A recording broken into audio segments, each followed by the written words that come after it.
ठरलं तर मग ते आज प्रेक्षकांनो इतके धमाकेदार ट्विस्ट घडलेले आहेत. म्हणजे सगळं कसं असं अनपेक्षितच घडतंय. होतं असं की कोर्ट सीन मध्ये अर्जुनला नागराजवरचे आरोप सिद्ध करण्यात अपयश येतं. पण नागोबा काय मात्र काही जेलमधून सुटलेला नाही आहे. आता महिपतला पण भीती वाटते की अर्जुन त्यालाही सोडणार नाही आहे. त्यातच घडले असं की बनसोडे हवालदाराला पैसे देताना प्रियाला स्वतः सायलीने बघितले आणि तिची खात्री पटली आहे की प्रिया महिपत नागराजला सामील आहे. त्यातच कॅफेमध्ये सचिन अस्मिताला भेटला. याचा राग मनात धरून साक्षीने अस्मिताला जोराचं ढकलून देऊन तिचा बाळ मारण्याचा प्रयत्न केलाय. पण तो प्रयत्न फसला आहे की फळाला आलाय. आणि त्यातच सगळ्यात मोठा ट्विस्ट आलाय की भाजी मार्केटमध्ये स्वतःच्या डोळ्यांनी अर्जुनने साक्षीला पाहिले. पण आता सायली नेमकी प्रियाला त्या हवालदाराला पैसे देताना कशी पकडते. त्यातच अस्मिताचं बाळ मारण्याचा आणि सचिनला मिळवण्याचा साक्षीचा प्रयत्न फसलाय का. आणि नेमकं अर्जुनने जिवंत साक्षीला स्वतःच्या डोळ्यांनी कसं बघितले. त्यात तो आता पुढे नक्की काय ठोस पावलं उचलणार आहे हे सगळं आपण पाहणार आहोत. त्यासाठी व्हिडिओ शेवटपर्यंत बघा. आणि प्रेक्षकांनो, अहो कसं वाटतो भाग काय ते सगळं कमेंट करून कळवत चला ना. तुमचं मत जास्त महत्त्वाचं आहे. आणि त्यात तुम्ही आपल्या व्हिडिओला हाईप पॉईंटसुद्धा देत नाही, तर हाईप पॉईंट द्या. तेही आपल्यासाठी आपल्या चॅनलसाठी जास्त महत्त्वाचं आहे. बघूयात मग आजचा हा धमाकेदार जबरदस्त ट्विस्टवाला भाग. सायली अर्जुन महिपतची भेट घेतात खरं, पण महिपत काही केल्या तोंड उघडायला तयारच नाही आहे. आता सायलीचा गैरसमज हा असतो की तो नागराजला वाचवण्याचा पुरेपूर प्रयत्न करतोय. पण तो तर साक्षीचं गुपित बाहेर येऊ नये म्हणूनच आपलं तोंड बंद ठेवू नये हे सत्य अजूनही सायली अर्जुनला माहीत नाही आहे. अर्जुन त्याला विचारतो, हे बघ महिपत, आता तरी सांगणार आहेस की नाही काय खरं काय खोटं. तेव्हा महिपत त्यांना जवळ बोलावतो. मला ना तुम्हाला एक महत्त्वाची गोष्ट सांगायची आहे. इथं ना जे जेवण येतं ना त्यामध्ये मीठ कमी असतं. आता ऐकूनच अर्जुनच्या तळपायाच्या मस्तकात जाते. आता महिपतला जाण्यापूर्वी तो धमकावतो की त्याला अजिबात वाटत नाही आहे सायली त्याची शिक्षा कमी व्हावी. महिपत, तुला आयुष्यभर आता जेलात कसा चढवतो ना ते बघच तू. दोघेही निघून जातात. महिपतने काही आपलं तोंड उघडलेलं नसतं. आता महिपतने तोंड उघडलं नाही म्हणजे नागराज अडकणार नाही असं तर नाही आहे ना. तो अडकायचा तो अडकणारच आहे. कारण इकडे आता कोर्ट सीनचा भाग चालू झाला आहे. होतं असं की नागराजला कटघऱ्यात उभं केलेलं असतं. अर्जुन आर्ग्युमेंटला सुरुवात करतो. मिलॉर्ड, 22 वर्षापूर्वी जो अपघात झाला रविराज किल्लेदारांचा, तर नागराज किल्लेदारांना ट्रक पुरवणारा होता तो म्हणजे रमेश मोरे. आता मी त्याला इथे विटनेस बॉक्समध्ये बोलावण्याची परवानगी मागतो. तेव्हा कोर्टाकडून तर परवानगी मिळतेच आणि रमेशला काही क्षणातच त्या कटघऱ्यात हजर केलं जातं. अर्जुन रमेशला विचारतो की रमेश मोरे, मला हे सांगा की 22 वर्षापूर्वी जो रविराज किल्लेदारांचा अपघात घडला होता तेव्हा त्या अपघातासाठी ट्रक तुम्हीच पुरवला होता. रमेश होकारच देतो. अर्जुन दुसरा प्रश्न विचारतो की बरं तो ट्रक तुम्ही कोणाला दिला होता. तेव्हा रमेश स्वतः म्हणतो की यांना. आता त्याने नागराजकडे बोट रोखलेलं असतं. अर्जुन म्हणतो की नाव घेऊन बोला. त्याच क्षणी रमेश पोपटासारखा चुरूचुरू बोलतो. तो चक्क नागराजचं नाव घेतो. कोर्टाला सांगतो की नागराज किल्लेदारांनी त्याला ट्रक मागितला होता. आणि त्याच वेळेस अर्जुन स्वतःचं आर्ग्युमेंट संपवतो. कारण रमेश जो मुख्य आरोपी आहे त्याने स्वतःहून नागोबाचं नाव घेतलेलं असतं. आता नागोबाची असली तंतरलेली असते. सायली, चैतन्य, अर्जुन तिघेही खूपच खुश असतात. तरीच म्हटलं की हा भालेराव अर्जुनला इतक्या सहजासहजी कसा काय जिंकू देईन. शेवटी याने ऑब्जेक्शन घेतलंच. अर्जुन गुपचूप जाऊन बसतो आणि तो भालेराव कोर्टाकडे परवानगी मागतो की त्याला रमेशला काही प्रश्न विचारायचे आहेत. अर्थात त्याला उलट तपासणी घ्यायची आहे. तो जाऊन रमेशला विचारतो की मला सांगा की जो ट्रक तुम्ही नागराज किल्लेदारांना पुरवला होता तर तुम्ही यांना किती वेळा भेटला होतात, तुमची ओळख होती का. तेव्हा रमेश सांगतो की नाही, मी फक्त एकदाच भेटलो होतो. त्यावर आता तो गोष्टी फेरफार करण्याचा प्रयत्न करतो. तो जज साहेबांना सांगतो की मायलॉर्ड, माझा जसा वकिली पेशा आहे तसाच यांचासुद्धा काही वेगळा असा बिझनेस असूच शकतो आणि त्या बिझनेसमध्ये ते त्यांच्या ग्राहकांना मदत हे पुरवूच शकतात. आणि जर एखादा व्यक्ती त्या ग्राहकाला फक्त एकदाच भेटला असेल तर कोर्टात सुरू असलेल्या खटल्याला तो व्यक्ती अचानक आला तर तो इतक्या सहजासहजी त्याला ओळखू शकणार आहे का? तुम्ही तरी ओळखू शकणार आहात का मिलॉर्ड? मी सांगतो माय लॉर्ड, खरं तर कोणीच ओळखू शकणार नाहीये. आता तो कोर्टाची दिशाभूल करण्याचा प्रयत्न करतो. 22 वर्षापूर्वी भेटलेल्या एखाद्या व्यक्तीला अचानक जर भेटलं तर ती व्यक्ती सहजासहजी आपण ओळखू शकणार नाही आहेत. पण रमेश यांनी नागराज किल्लेदारांना लगेच ओळखलं. म्हणजे त्यांनी स्वतःहून त्यांना ओळखलंय की कोणीतरी ओळखण्यासाठी त्यांच्यावरती दबाव टाकतंय. मुद्दाम तो अर्जुनवरती नजर रोखत विचारतो. कोर्टाला भालेराव हे सांगतो की रमेशची साक्ष ही बनावटसुद्धा असू शकते. आता कुठे त्या नागोबाचा जीव जीवात येतो. त्याच ठिकाणी आपला डॅशिंग अर्जुन सुभेदार लखच ऑब्जेक्शन घेतो. कारण भालेराव चक्क भर कोर्टात सत्याच्या बाजूने लढणाऱ्या अर्जुनवरतीच आरोप लावत असतो की त्या रमेशला असं बोलण्यासाठी कोणीतरी फीड केलंय. अर्जुन आता कोर्टाला हे सांगतो की माय लॉर्ड, मी सुद्धा हे मान्य करतो की जर 22 वर्षापूर्वी आपण एकदाच एखाद्या व्यक्तीला भेटलो असलो तर कदाचित ते आपल्या लक्षात राहणार नाही. परंतु जर एखादी वाईट गोष्ट त्यासोबत घडली असेल तर तो माणूस आपल्यासोबत कायमचा लक्षात असतो. तसंच काहीसं रमेश यांच्या बाबतीत घडले. कारण तो अपघात घडला आणि रमेश यांची नोकरी गेली. जो ट्रक त्यांनी नागराज किल्लेदारांना पुरवला होता त्यांनाही त्यावेळी माहिती नव्हतं की तो ट्रक एखादा अपघात घडवण्यासाठी वापरला जाणार आहे. आणि म्हणूनच रमेश यांच्या डोक्यात नागराज किल्लेदारांचं नाव लक्षात आहे मिलॉर्ड. त्यावर भालेराव पुन्हा पळवाटात शोधतो. कोर्टाला तो हे विचारतो की तरीही माय लॉर्ड, नागराज किल्लेदारांनीच तो अपघात घडवून आणला याचा ठोस पुरावा तर रमेशची साक्ष होऊच शकत नाहीये. अर्जुन सुभेदार फक्त कोर्टाचा वेळ वाया घालवतात माय लॉर्ड, काही नाही. आता अर्जुनच्या तळपायाच्या मस्तकात जाते. कोर्टाला तो हे ठणकावून सांगतो की माय लॉर्ड, त्या दिवशी 3 व्यक्तींचा खून होऊ शकला असता, रविराज किल्लेदारांच्या फॅमिलीचा. आणि तरीसुद्धा ॲडव्होकेट भालेराव असं कसं काय म्हणू शकतात की रमेश मोरे यांची साक्ष ग्राह्य धरली जाऊ नये. खरं तर अपघाताची सुपारी दिली म्हणून नागराज किल्लेदारांना जास्तीत जास्त कठोर शिक्षा व्हावी असंच मला वाटतंय. अर्जुन तर जाऊन त्याच्या जागी बसतो आणि तो भालेरावसुद्धा.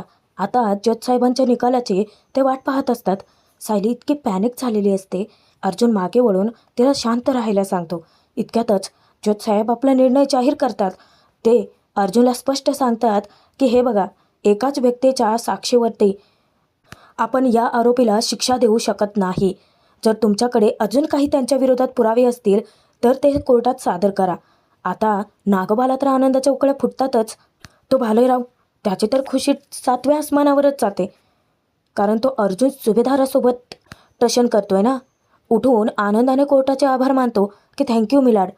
नागराज किल्लेदारांवरती जे काही आरोप झाले आहेत त्या आरोपातून त्यांची निर्दोष मुक्तता केली जावी अशी मी कोर्टाला विनंती करतो. आणि नेमका कोर्टाचा निर्णय नेमका अर्जुनच्याच विरोधात जातो. कारण जजसाहेब म्हणतात की अर्जुन सुभेदारांनी 22 वर्षापूर्वी घडलेल्या अपघाताचे नागराज किल्लेदारांवरती जे आरोप लावले होते ते ठोस पुराव्यांनी सिद्ध केलेलं नाही आहे. त्यामुळे नागराज किल्लेदारांवरचे कोणतेही आरोप सिद्ध होत नाहीत. म्हणून त्यांची या आरोपातून निर्दोष मुक्तता होत आहे. आता नागोबा भालेरावला तर मोठा आनंदाचा धक्का बसतोच, पण सायली, अर्जुन, चैतन्य तिघांच्याही पायखालची जमीनच हादरते. जजसाहेब तर तेथून निघून जातात. अर्जुन, नागराज दोघे एकमेकांच्या नजरेला नजर देतात. नागराज हसून पाहत असतो तर अर्जुन खुन्नसने. आता नागोबा जरी त्या अपघाताच्या केसच्या आरोपातून मुक्त झाला असला तरीही निव्वळ डोक्यावर पडल्यासारखा वागतो हा. जेव्हा कोर्टातून बाहेर येतो मोठ्या फुशारक्या मारत तो पोलिसांनाच ऑर्डरही सोडायला भिडायला लागतो. तो म्हणतो की हो इन्स्पेक्टर साहेब, हो अहो झालं की आता संपले की केस. त्या आरोपातून माझी निर्दोष मुक्तता पण झाली आहे. अहो सोडा की मला. काय ते तुमचं रिलीज ऑर्डरचं जे काही असेल ते इथेच करून टाका की, म्हणजे मी इथूनच जायला घरी मोकळा. इन्स्पेक्टर साहेब विचारतो की काय? अहो तुमची फक्त एका आरोपातून मुक्तता झाली आहे. तुमच्यावरती डोमेस्टिक व्हायलन्सची केस आहे ना, त्या केसमध्ये बेल मिळत नसते. तुम्हाला तुमच्या वकिलाने सांगितलं नाही आहे का? हा अतिशाना, त्यालाच अक्कल पाजळायला जातो. तर इन्स्पेक्टरलाच विचारतो की हो इन्स्पेक्टर, आतमध्ये काय झालं माहीत नाही आहे का तुम्हाला? अहो माझ्यावरती आरोप जे होते त्यातून निर्दोष मुक्तता झाली आहे माझी. इतक्यात इन्स्पेक्टर सावंत येतो.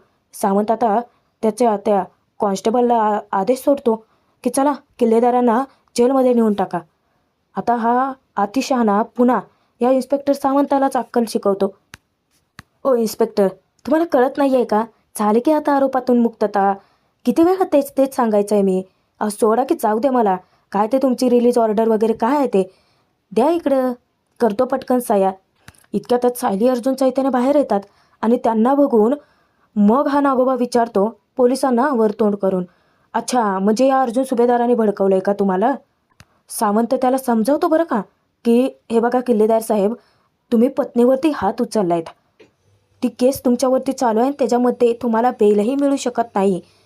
आता आपला अर्जुन येतो आणि अर्जुन नागोबाला अशी काही अद्दल घडवतो ना, तू एका आरोपातून मुक्त झालायस, मी तुझ्यावर दुसरा आरोप टाकेन. दुसऱ्या आरोपातून मुक्त झालास तर तिसरा आरोप टाकेन. तुझ्यावरती 100 केसेस असतील, त्याच्यातून जरी तू मुक्त झालास ना, तरी मी 200 केसेस तुझ्यावरती टाकेन. पण तुला कायमच्या जेलमध्ये सडवणारच. सिनियर आणि तुझ्या पत्नीसोबत तू जे काही घाणेरडं कृत्य केलं आहेस ना, त्याची शिक्षा तर तुला मिळवल्याशिवाय मी स्वस्थ बसणार नाही आहे. आता तिथे अचानक भालेराव काय हजर होतो. नागोबा लगेच त्याला मदत मागतो. ओ भालेराव, अहो झाले की संपली की केस. आरोपातून निर्दोष मुक्त चालू आहे मी. सांगा की यांना सोडायला. तेव्हा भालेराव म्हणतो की हे बघा किल्लेदार साहेब, मी तुम्हाला आधीच सांगितलं होतं की ॲक्सिडेंटचा आरोप वेगळा आहे आणि डोमेस्टिक ॲव्हेन्स वेगळा आहे. याच्यामध्ये तुम्हाला बेल मिळूच शकत नाही. आता नागोबाचा इतका संताप होतो, तो अर्जुनलाच विचारतो की अच्छा, सूड उगवताय ना माझ्यावरती? मुद्दाम करताय ना तुम्ही हे सगळं? तेव्हा सायली त्याला त्याच्याच भाषेत सडेतोड उत्तर देते की नागराज, आम्ही काही सूड वगैरे उगवत नाही तुझ्यावरती. तू तुझ्या कर्मानेच मरतोय. तू जेवढी चुकीची पापं केली आहेत ना, तेवढ्या सगळ्यांची शिक्षा आम्ही तुला मिळवून देऊच. आता नागोबा जाण्यापूर्वी अर्जुनच्या नजरेला नजर भिडवतो आणि दात ओठ खात म्हणतो की अशा बऱ्याच गोष्टी आहेत की ज्या तुम्हाला माहीत नाही आहेत. तू स्वतःला खूप शहाणा समजतो ना अर्जुन, पण त्या गोष्टी ज्या मला माहिती आहेत ना, त्याच्यामुळे तुमचं आयुष्यच बदलून जाईल.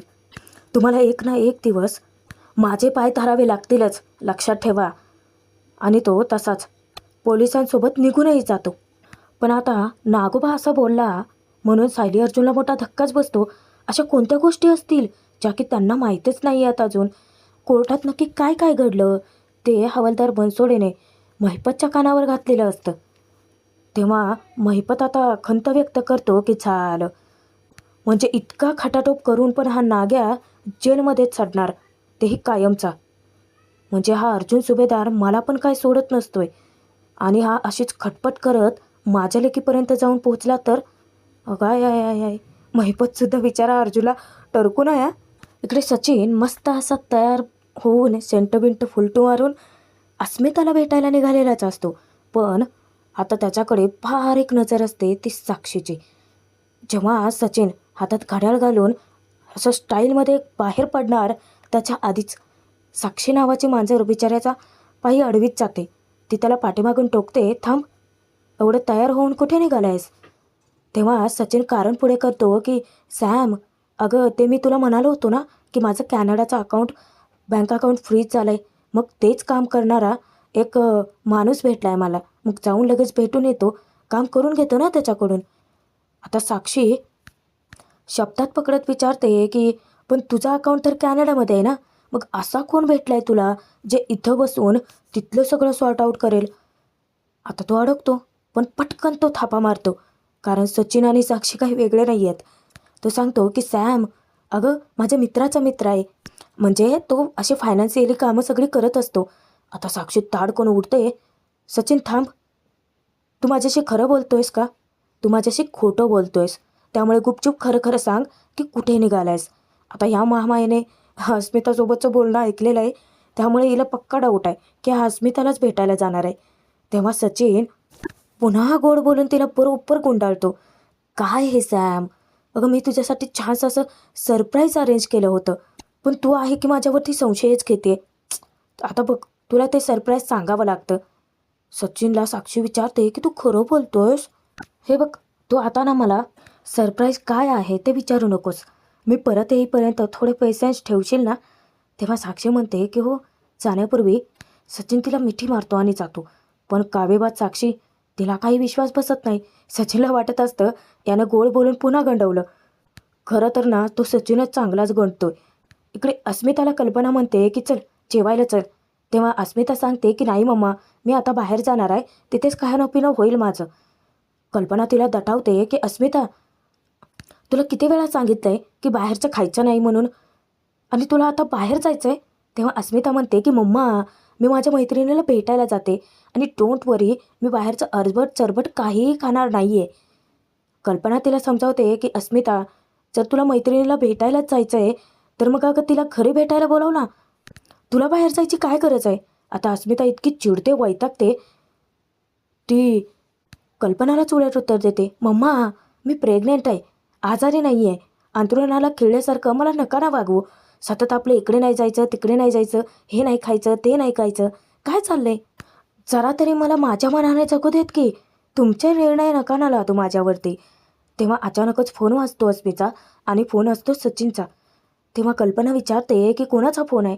अस्मिता खोटं बोलते की त्याच मैत्रिणीचा आहे. कल्पना तिच्या जवळ जाऊन समजावते की अस्मिता, अगं मग तिलाच बोलव की, आणि तुम्ही इथे मनसोक्त मस्त अशा गप्पा मारा. अस्मिता पुन्हा वैतागते, यार मम्मा, अगं मला एकटीला बाहेरची हवा खाऊ देत की. आणि तसंही आता माझ्या डिलिव्हरीला फक्त थोडेच दिवस उरलेत, थोडंसं मला बाहेर फिरू देत की. आणि कल्पना तिच्यासोबत जाण्याचा विचार करते खरं, पण अस्मिता टांग मारून निघून जाते. इकडे कोर्टातून बाहेर पडल्यानंतर अर्जुन सायलीचे आभार मानतो. बरं झालं आपण नागराजवरती डोमेस्टिक अब्यूजचे केस टाकले होते. ऑल थँक्स टू यू बायको. खरं तर तू वेळी आयडिया सुचवली नसती तर मग आज नागराज जेलमधून सुटलाच असता. तेव्हा चैतन्य विचार करतो की पण या सगळ्यात सर्वात महत्त्वाचा साक्षीदार आहे तो महिपत. अर्जुन विचार करतो की पण असं काय कारण आहे की महिपत स्वतःचं तोंड उघडत नाही आहे. नक्कीच असं काहीतरी कारण असेल, पण सत्य कितीही वेळ घेत असतं तरी सत्य एक दिवस बाहेर येतच. तेव्हा आता सायली म्हणते की ठीक आहे, आपण आता घरी जाऊयात. अर्जुन म्हणतो की चल मी तुला सोडतो. तेव्हा सायली म्हणते की नाही, मला आधी मार्केटमध्ये जाऊन भाजी घ्यायची आहे, मगच मी घरी जाणार आहे. तेव्हा अर्जुन म्हणतो की तू कशाला, मी ऑफिसमधून येताना घेऊनच येईन ना. सायली आणि चैतन्य इतके चकित होतात त्याला बघून. तेव्हा अर्जुन म्हणतो की काय झालं, तुम्ही दोघे मला असे का बघताय. आणि तो सायलीला म्हणतो की मला भाजी घेता येते हा, दोडकं हे घरात कोणालाच आवडत नाही, मला कळलंय. आणि तसंही जर तसं काही वाटलं तर मी तुला फोन करेनच ना. त्यावर ते दोघेही हसत असतात. तेव्हा चैतन्य म्हणतो की अर्जुन, तू कॉन्फिडंट कमी, ओव्हर कॉन्फिडंटच जास्त वाटतोय. काय आहे अर्जुन, तू म्हणशील की मी आत्ताच 20 माणसांचा स्वयंपाक करू शकतो आणि तोंडावर पडशील रे. चैतन्य इतकी खिल्ली उडवतो त्याचे. तेव्हा अर्जुन म्हणतो की बोल बोल, सायली वहिनीच्या समोर तू जरा जास्तच हवेत उडतो ना. ऑफिसमध्ये चल, बरोबर तुला जमिनीवरती आपटतो. चैतन्य त्याला आठवण करून देतो की अरे ती शर्माची केस बरेच दिवस झालं पेंडिंग आहे रे. आणि दोघेही पटकन गाडीत बसून ऑफिसकडे निघतात आणि सायली मार्केटला यायला. इकडे सचिन अस्मिता भेटतात आणि सचिन मनातच आनंद साजरा करतो की चला, अस्मी जवळजवळ माझ्या चाळ्यातच अडकले. आता थोडंसं प्रेम आणि जास्तीची काळजी दाखवले की बरोबर ते अडकेलच. सगळ्यात जास्त ना मूर्ख अस्मिता म्हणावं लागेल. म्हणजे सचिनसारख्या माणसावरती ती आंधळा विश्वास टाकते, पुन्हा तीच गोड चूक करायला निघाले. हा पठ्ठ्या लगेचच तिला घोळात घ्यायला बघतो. सचिन म्हणतो की अस्मी, तुझा चेहरा किती पडलेला आहे गं. मला कळतंय तू अजूनही ते हल्ल्याचाच विचार करतेस ना. अस्मिता सचिनला बरोबर टोमणा मारते. काय आहे त्या गोष्टीचा विचार करते मी, पण आयुष्यात अजूनही खूप वाईट घटना घडल्या आहेत सचिन, ज्याचा विचार करतच असेल ना मी. तेव्हा हा लगेच तिचा हात पकडतो. अस्मी, हे बघ, आपल्यात खूप सारे मतभेद असतील, मान्य आहे की माझ्या हातून खूप साऱ्या चुकाही घडल्यात, पण अस्मी प्लीज समजून घे ना, आपण मेड फॉर इच अदर आहोत. ते दोघे बोलत असताना अचानक वेटर्स येतो आणि मग काय, खरं तर आपण दोघांना एकत्रच राहायला हवं आहे ना अस्मी. अस्मी, त्या दिवशी मी ना तुझ्यासोबत असतो तर कदाचित ही गोष्ट घडलीच नसती. अगं तू रूममध्ये एकटी होतीस आणि मग तुझ्यावरती हल्ला झाला. तेव्हा मला जेव्हा तू फोनवरती सांगितलंस ना, मला असं वाटलं की त्या क्षणी मी तुझ्यासोबत असायला हवं होतं. तो खोदून माहिती काढण्याचा प्रयत्न करतो की अस्मी, ज्या बाईने तुझ्यावरती हल्ला केला तिची हाईट काय होती, तिचे डोळे. अस्मिता जाम वैतागते. सचिनला ते खडसावते की सचिन, अरे सारखे सारखे तेच प्रश्न तू का विचारतोयस मला? ते दोनदा मी तुला सांगून झाले, प्लीज नको विचारूस. अरे आपण किती दिवसानंतर भेटतोय, तू आपल्याबद्दल बोल ना, आपल्या बाळाबद्दल. तेव्हा सचिन तिच्याशी गोडगोडच वागतो. कमॉन अस्मी, अगं आपल्यात कितीही मतभेद असले तरी आपल्यासाठी आपलं बाळ महत्त्वाचं आहे. तेव्हाच ते नेमकी वेगळं वेषांतर करून टपकते, ती म्हणजे साक्षी. आणि जेव्हा सचिन खोटं बोलून अस्मिताला भेटायला आल्याचं दृश्य पाहते, त्या क्षणी तिचा मेंदू सटकतो. अशी चवताळून उठते ना ती. इकडे अस्मिता म्हणते की बरोबर आहे सचिन तुझं, आपलं बाळ हे आपल्या दोघांच्या इगोपेक्षा जास्त महत्त्वाचं आहे. आणि मूर्ख अस्मिता बरोबर सचिनच्या जाळ्यात अडकते, त्याच्या खोट्या प्रेमानं बोलते. अस्मिता म्हणते की सचिन, मला असं मनापासून वाटतं की निदान आपण आपल्या बाळासाठी एकत्र राहू द्यात. तेव्हा सचिनला तर तेच हवं आहे. तो लगेच अस्मिताचा हात हातात घेतो आणि त्यांच्या दोघांचं बोलणं चालू असताना चवताळलेली साक्षी मनात विचार करते, तुला असं वाटलंच कसं सचिन की तू साक्षी शिक्रेसोबत डबल गेम खेळू शकतो?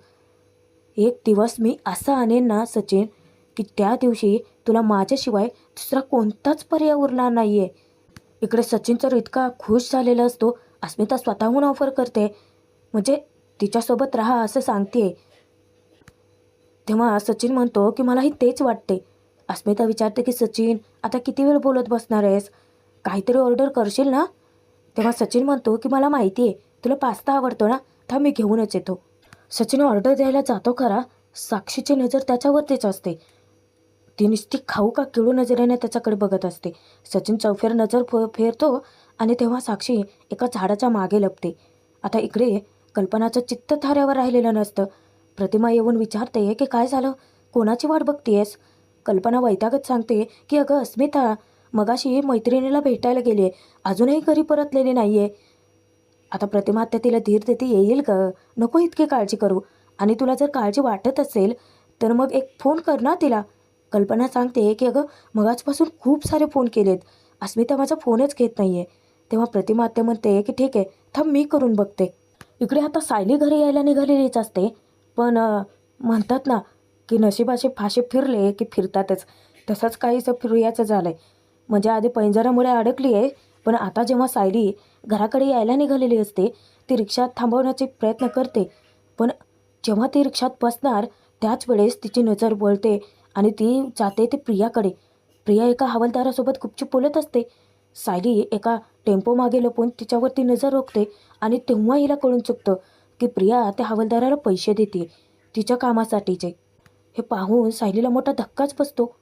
तिकडे प्रतिमा आत्याचाही अस्मिता काही कॉल रिसीव्ह करत नाही. आता दोघींच्याही जीवाला घोर लागतो. आता कल्पनाचं वाईट विचार करणं साहजिकच आहे, कारण अस्मितावरती आधी हल्ला झालाय, तेही त्यांच्याच घरात, आणि आता तर ती बाहेर आहे. मग वेडेवाकडे विचार तिच्या मनाला शिवणारच ना. अस्मिताबद्दल ते विचार करते की प्रतिमा पुन्हा तिच्या बाबतीत काही घडलं नसेल ना.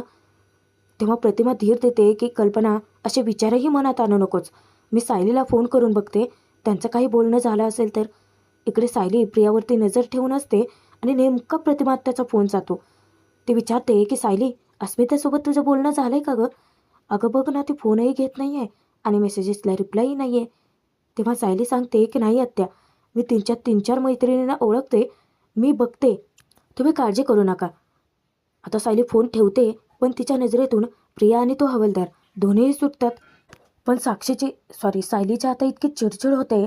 पण इथेही आता मोठा ट्विस्ट आला आहे, कारण सचिन जेव्हा ऑर्डर घ्यायला जातो बिचाराकडे पैसेच नसतात, म्हणून तो अस्मिताला हाक मारतो, जरा 1 मिनिट इकडे ये ना. आणि जेव्हा अस्मिता उठून सचिनकडे निघालेली असते, त्या दोघांच्या मध्ये तडमडते ती म्हणजे साक्षी. साक्षी एका खुनशी विचाराने चाललेली असते. जेव्हा ती त्या दोघांच्या मध्ये येते तेव्हा मुद्दाम अस्मिताला जोराचा धक्का देते. ती तिला पाडण्याचा प्रयत्न करते आणि धावत तेथून निघून जाते. सचिनने वेळेवरती अस्मिताला सावरलेलं असतं, पण अस्मिता प्रचंड घाबरून जाते, घामे घुमवते. अरे सचिन, मूर्ख आहे का ती मुलगी? अरे धक्का देऊन गेली ती मला. सचिन तिला खुर्चीवर आणून बसवतो, थोडंसं पाणी पाजतो, अस्मिताला शांत होऊ देतो. अस्मिता, हे बघ, दीर्घ श्वास घे, तुला बरं वाटतंय का? हे बघ, आपण काय करायचं, घरी जायचं का, नाहीतर मग डॉक्टरकडे जाऊयात? घाबरलेली अस्मिता म्हणते की घरी जाऊयात आपण. थोडक्यात वाचली अस्मिता. आता ती विचार करते की माझा फोन, सचिनचं लक्ष जातं तर फोन तिथेच खाली पडलेला असतो. सचिन फोन उचलून आणतो. अस्मिताला सांगतो की अगं स्विच ऑफ झाला आहे फोन. बरं ते जाऊ देत मोबाईलचं, चल मी तुला घरी ड्रॉप करतो. सचिन अस्मिताला तेथून घेऊन जात असतो आणि त्याच्यावरती कावळ्यासारखी नजर ठेवून असते साक्षी. पण जेव्हा सचिन मागे वळतो तेव्हा ती पटकन समोर बघते, प्रचंड घाबरलेली, पण डोळ्यात तिच्या रागाची एक धार. इकडे सुभेदारांना, अस्मिताने अख्ख्या सुभेदारांना वेड लावून ठेवलेलं असतं. एकतर गेली, त्यात कुठे जाते सांगितलं नाही, फोन तर घेत नाही. सायली तिच्या सगळ्या मैत्रिणींकडे चौकशी करते, अस्मिता कुठेच नाही. आता घरातले सर्वजण काळजीत असतात. आता प्रताप ठरवतो की तो जाऊन अस्मिताला शोधेल. कल्पना त्याला विचारते की पण तुम्हाला माहिती आहे का ती नक्की कुठे गेली ती. त्यावर त्या दोघांचा इतका वाद पेटतो. प्रताप म्हणतो की खरं तर कल्पना चूक ना तुझीच आहे. तू तिला जाऊ का तिला मुळात, आणि गेली तर विचारायचं होतं ना की पनवेलच्या नेमक्या कोणत्या भागात जाते ती. आता कल्पनाही चिडते, हो मी ना अस्मिताला विचारायला हवं होतं, नाहीतर त्यापेक्षा मी तिला कडेवर बसवूनच घेऊनच जायला हवं होतं नाही का. आता सायली दोघांनाही समजावते की आई बाबा प्लीज तुम्ही भांडू नका. तुमच्याकडे त्यांच्या दुसऱ्या कोणत्या मैत्रिणीचे फोन नंबर आहेत का. आता प्रतिमाचा विचार येतो की अस्मिता कदाचित सासरीही जाऊ शकते. पण कल्पना सांगते की नाही, इतकं सगळं सचिनने केल्यानंतर ती मुळात सासरी जाईल तरी का. आता प्रताप ठरवतो की कोपऱ्यापर्यंत जाऊन तो अस्मिताला शोधेल. पण इतक्यात अस्मिताच घरी येते आणि सगळ्यांच्या जीवात जीव येतो. इकडे साक्षी सचिन आणि अस्मिताचा विचार करत भरधाव वेगाने गाडी चालवत असते. डोळ्यात तिच्या आग, मनात राग दाटून आलेला असतो. आणि जाता जाता नेमकं ते भाजी मार्केटमधूनच जात असते. आता अर्जुन तिथेच भाजी घ्यायला गेलेला असतो. होतं असं की आता अर्जुन साक्षीला बघतो, ते कसं काय सांगते. तर साक्षी गाडी घेऊन जात असताना एका माणसाला धडकते, पण त्या माणसाला काही होत नाही. आता तो इतका आरडाओरडा करतो, साक्षी बाहेर येते आणि तो म्हणतो की बघा बघा श्रीमंतीचा माच बघा यांचा. ओ मॅडम, तुम्ही मला गाडी धडकवली आहेत. तेव्हा साक्षी म्हणते की हो तुम्हाला काही झालं का, कुठे लागले. काहीही लागलं बिगलेलं नाही आहे तुम्हाला. तुमच्याने हे असले धंदेच आहेत. श्रीमंत लोकांच्या अशा गाड्या अडवायच्या आणि मग त्यांच्याकडनं पैसे उकळायचे. तो आता साक्षीकडे 5,000 रुपये मागतो, पण साक्षी त्यांना जुमानत सुद्धा नाही.